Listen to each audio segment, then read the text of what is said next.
Hello everyone, मेरा नाम है Shivam and today we are going to discuss about the India's argument in WTO के बारे में। तो इंडिया जो है आर्ग्यू किया था वर्ल्ड ट्रेड ऑर्गेनाइजेशन में अपने एमएसपी को लेकर के, जो फूड ग्रेन के ऊपर जो मिनिमम सपोर्ट प्राइस इंडिया देता है उसके सपोर्ट में इंडिया आर्ग्यू कर रहा था। तो एक्चुअली इंडिया के ऊपर बहुत सारा एलिगेशन लगा हुआ था कि जो पब्लिक स्टॉक होल्डिंग इंडिया कर रहा है, इसके कारण जो है फॉरेन कंट्रीज़ का जो है फूड सिक्योरिटी एडवर्सली अफेक्ट हो रहा है।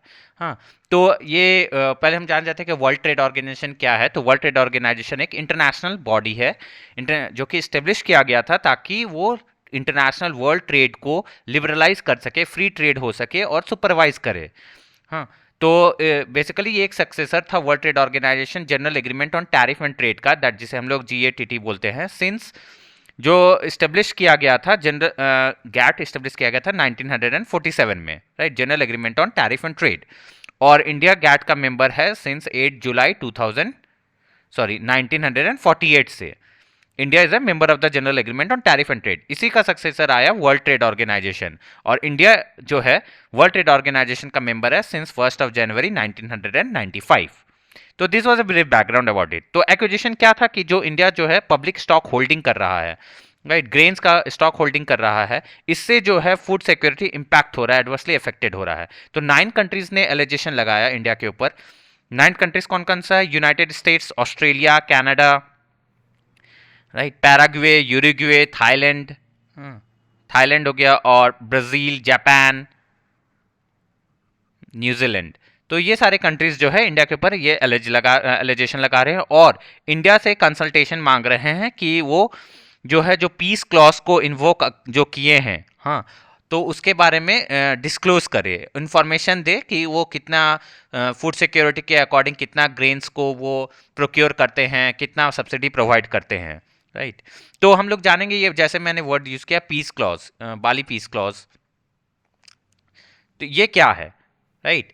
तो इसमें क्या होता है ना कि इंडिया पहला कंट्री था जो कि राइस के केस में बाली पीस क्लॉज को इन्वोक किया, फर्स्ट कंट्री बना। और ये इन्वोक कैसे होता है? अगर 10% जो है सीलिंग को अगर ब्रीच करता है तो बाली पीस क्लॉज इन्वोक हो जाता है। 10% मतलब जो total value of rice production था उससे ज्यादा अगर इंडिया सब्सिडी देता है तो फिर ये इन्वोक हो जाता है, राइट। तो राइस के केस में ऐसा इंडिया ने किया था कि जैसे अगर हम बात करें कि टोटल प्रोडक्शन जो था इंडिया का, हाँ, 2018-19 में फर्स्ट टाइम ऐसा इन्वोक हुआ था। उसके बाद 2019-20 में भी हुआ। 2018-19 में इन केस ऑफ राइस, हाँ, राइस जो टोटल प्रोडक्शन था वो था 43.67 बिलियन डॉलर्स का राइस का प्रोडक्शन हुआ। और इसका 10% कितना होगा? 10% इज 4.36 बिलियन डॉलर। और सब्सिडी कितना दिया गवर्नमेंट ने? Government subsidy was 5 billion dollar. तो आप देख सकते हैं जो अमाउंट ऑफ सब्सिडी वर्थ था 5 billion dollar is greater than 10% of the ceiling. 10% of ceiling is 4.36। तो इससे क्या हुआ कि क्योंकि सब्सिडी वॉज ग्रेटर तो बाली पीस क्लॉज इन्वोक हो गया। अगर बाली पीस क्लॉज इन्वोक होता है तो फिर उस कंट्री को, सिर्फ डेवलपिंग कंट्री ही ये पीस क्लॉज को इन्वोक कर सकता है। तो इस केस में इन्वोक होने के बाद फुल डिस्क्लोजर का जरूरत होता है, फुल डिस्क्लोजर करना पड़ता है कि वो एमएसपी जो है कितना दे रहा है, एनुअल प्रोक्योरमेंट कितना हो रहा है फूड सिक्योरिटी प्रोग्राम के अकॉर्डिंग। इसके कारण से क्या होता है, जो डेवलप्ड कंट्रीज है इंडिया को कंसिडर करता है as a big market, huge market है इंडिया डेवलप्ड कंट्रीज के लिए। और क्योंकि गवर्नमेंट सब्सिडी प्रोवाइड करके फार्मर से एमएसपी पे परचेस कर लेता है ग्रेन्स को, तो और फिर परचेस करके लॉस सह करके जो है वो पब्लिक डिस्ट्रीब्यूशन सिस्टम के थ्रू वो लोगों में सेल कर देता है गवर्नमेंट, राइट। तो अगर लॉस सह करके सेल कर रहा है, गवर्नमेंट खरीद करके लॉस सह के सेल कर रहा है, तो जो यूएस है, यूके है, ये सारे जो कंट्रीज है ये इंडियन मार्केट में अपना प्रोड्यूस को सेल नहीं कर पाते हैं क्योंकि government is selling at a subsidise rate. तो इसलिए क्योंकि ये लोग सेल नहीं कर पाते हैं तो इनको प्रॉब्लम हो रहा है हमारे सब्सिडी से, जो डेवलप्ड कंट्रीज है। ये पीस क्लॉज सिर्फ डेवलपिंग कंट्रीज ही इन्वोक कर सकते हैं 10% सीलिंग को। साथ ही साथ जो कहा गया कि 10% सीलिंग को जो ब्रीच करने हैं तो इंडिया के पास एडिक्वेट डेटा वो रिलीज नहीं करता है इससे रिलेटेड। तो इंडिया का कहना है कि वो सिर्फ क्योंकि राइस में ऐसा इन्वोक कर रहा है तो सिर्फ राइस के का ही डेटा को रिलीज करने के लिए लायबल है, बाद बाकी प्रोक्योरमेंट के लिए नहीं है। इंडिया को ये भी कहा जा रहा है कि उनके पास एडिक्वेट मॉनिटरिंग मैकेनिज्म नहीं है कि वो इंश्योर कर सके कि कितना स्टॉक उनके पास है, कितना स्टॉक वो एक्सपोर्ट कर रहे हैं, ये डेटा रिलीज नहीं कर रहा है। तो अल्टीमेटली जो एलिगेशन था कि पब्लिक स्टॉक होल्डिंग इफेक्ट कर रहा है फूड सिक्योरिटी को, इसको डिफेंड करते हुए इंडिया ने कहा कि ऐसा नहीं है कि हम लोग इससे एडवर्सली इफेक्ट कर रहा है, बल्कि जो पब्लिक स्टॉक होल्डिंग है ये एक्चुअली में 3 पर्पस को सॉल्व कर देता है। पहला पर्पस क्या है कि ये सपोर्ट प्रोवाइड करता है। सपोर्ट किसको प्रोवाइड करेगा? स्मॉल और मार्जिनल फार्मर्स को सपोर्ट प्रोवाइड कर रहा है, right, small and marginal farmers को उनसे प्रोक्योर करके। दूसरा कि ये फीड करने में मदद कर रहा है पुअर पीपल को। जैसे हमें पता है कि during the corona pandemic 800 million people को गवर्नमेंट ने फीड किया थ्रू पब्लिक डिस्ट्रीब्यूशन सिस्टम से।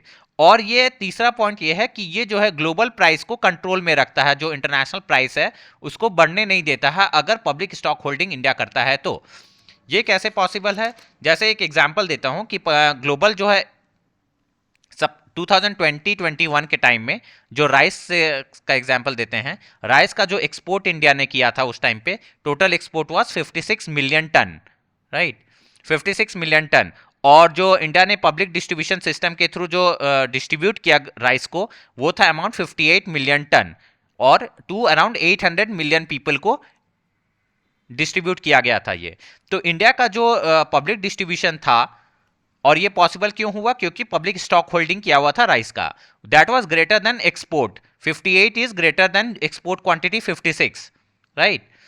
तो अगर ये अमाउंट जो 58 मिलियन टन है, अगर इंडिया जो है नहीं होता, पब्लिक स्टॉक होल्डिंग नहीं करता, तो इंडिया को क्या करना पड़ता? इंपोर्ट करना पड़ता। अगर इंडिया इतना ह्यूज अमाउंट इंपोर्ट करता तो क्या होता? राइस का प्राइस बढ़ जाता, इंक्रीज इन राइस, पूरे इंटरनेशनल मार्केट में राइस का प्राइस बढ़ता। तो ये यूएस और यूके ये चीज देख करके राइस का प्राइस फर्दर बढ़ाते प्रॉफिट कमाने के लिए, राइट। और इससे क्या होता? जो लीस्ट डेवलप्ड कंट्रीज है उनके पास उतने पैसे नहीं होते इस इंक्रीज प्राइस पे खरीदने के लिए, और इस कारण से इनका फूड सिक्योरिटी एडवर्सली इफेक्ट होता। Food security least develop countries का तब एडवर्सली इफेक्ट होता। ना कि जो एलिगेशन लगा रहा है कि क्योंकि इंडियन गवर्नमेंट जो है एमएसपी पे खरीद रहा है और इंडियन मार्केट में लॉस से बेच रहा है, और ये एमएसपी जो है इज ग्रेटर देन जो इंटरनेशनल प्राइस है, MSP is greater than international price. तो इस कारण से फार्मर्स जो है इंडियन गवर्नमेंट को सेल कर रहे हैं, अपना प्रोड्यूस फार्मर्स जो है इंडियन गवर्नमेंट को सेल कर रहे हैं, ना कि इंटरनेशनल मार्केट में एक्सपोर्ट कर रहे हैं। क्योंकि इंटरनेशनल, उनका कहना है कि ये फार्मर्स नहीं एक्सपोर्ट कर रहे हैं तो सप्लाई घट रहा है इंटरनेशनल मार्केट में, इस कारण से प्राइस बढ़ रहा है और ये एडवर्सली इफेक्ट कर रहा है और सारे लीस्ट डेवलप कंट्रीज को, क्योंकि इंडियन गवर्नमेंट जो है मिनिमम सपोर्ट प्राइस दे करके खरीद रहा है which is greater than the international price of the grain. तो फार्मर्स जो है इंडियन गवर्नमेंट को बेच रहे हैं, ना कि एक्सपोर्ट कर रहे हैं। एक्सपोर्ट नहीं कर रहे हैं तो फिर जो सप्लाई है इंटरनेशनल मार्केट में वो कम हो रहा है, तो एडवर्सली इफेक्ट हो रहा है इंटरनेशनल मार्केट में प्राइस। तो इंडिया का कहना है कि नहीं, अगर हम खुद एक तो हम लोग अगर फीड कर पा रहे हैं इतना अनफोर्सिन सरकमस्टेंस के समय हम लोग इसलिए फीड कर पाए क्योंकि हमारे पास पब्लिक स्टॉक होल्डिंग था।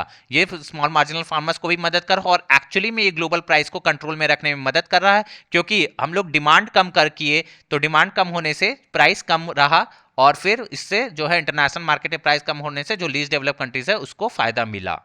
So this was the argument of India on public stock holding. और जो आर्गुमेंट था वर्ल्ड ट्रेड ऑर्गेनाइजेशन में जो 9 कंट्रीज जो है रिपीटेडली इंडिया को टारगेट करते आ रहे हैं, तो इंडिया का यही जवाब था। Thank you so much and being connected. If you like the video kindly do like, share and do subscribe.